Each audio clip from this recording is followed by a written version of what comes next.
मेरा नाम अंकिता रावत है। मैं क्लास 11th एक स्टूडेंट हूँ और मैं KR गर्ल्स इंटर कॉलेज में पढ़ती हूँ। सर्वप्रथम आप सभी को मेरा नमस्कार। मेरा नाम सोनक यादव है। मैं कक्षा 11 की छात्रा हूँ। मेरे विद्यालय का नाम किशोरी रमन गर्ल्स इंटर कॉलेज है। आज हम दोनों ने मिलकर ये प्रोजेक्ट तैयार किया है। इसमें हमने ये अर्थव्यवस्था को हम आगे कैसे बढ़ा सकते हैं उसके ऊपर किया है।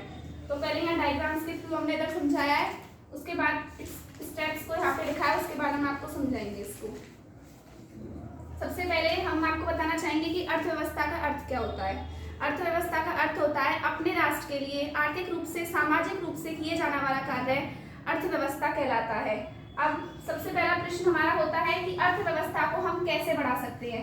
अर्थव्यवस्था को हम tourism, food, market and malls के द्वारा बढ़ा सकते हैं। सबसे पहला स्टेप ये होना चाहिए कि अर्थव्यवस्था के लिए देश के उच्च लोगों को टैक्स जरूर भरना चाहिए, जिससे कि लेन देन में जमा हुआ पैसा मार्केट में आए। एंड पहले मैंने आप सभी को बताया कि हम अर्थव्यवस्था को कैसे बढ़ा सकते हैं।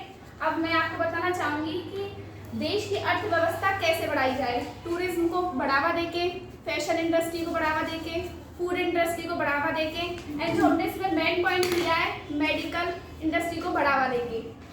सबसे पहले हमें अपने देश को डेवलपमेंट कंट्री की जगह डेवलप कंट्री बनाना है आगे आने वाले 10 सालों में। जैसे कि उसके लिए हम एक एग्जांपल उठाते हैं कि अभी फिलहाल ही 22 जनवरी 2024 को राम मंदिर का उद्घाटन हुआ है। उसका उद्घाटन हमारे देश के प्रधानमंत्री श्री नरेंद्र मोदी जी के द्वारा किया गया है।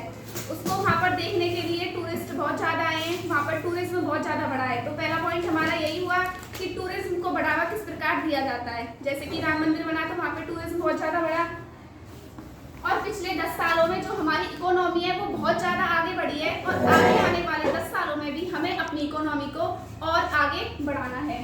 तो इसलिए जो मेडिकल, जब पूरी दुनिया कोरोना से जूझ रही थी, मेडिकल फील्ड जब पूरी दुनिया कोरोना से जूझ रही थी, तब हमने उसकी दवाई बनाई। और जैसा कि सब जानते हैं कि जो वर्ल्ड के बेस्ट मेडिकल फील्ड हैं वो इंडिया में भी हैं। फिर भी जो इंडिया के लोग होते हैं वो अपनी मेडिकल स्टडी तो इंडिया में कंप्लीट करते हैं, लेकिन फिर बाहर इलाज करने के लिए बाहर फॉरेन कंट्रीज में चले जाते हैं, जिससे कि जो इंडिया में बेस्ट डॉक्टर होने चाहिए वो नहीं होते। इसलिए हमें अपनी मेडिकल स्टडी को कंप्लीट करने के बाद इंडिया में ही रहना चाहिए, जिससे कि हम अपने देश के गरीबों का इलाज कर सकें और भी लोगों का इलाज कर सकें। इससे हमारी अर्थव्यवस्था और ज़्यादा आगे बढ़ेगी और हमारी इकोनॉमी पर बहुत ज़्यादा इफेक्ट पड़ेगा। धन्यवाद।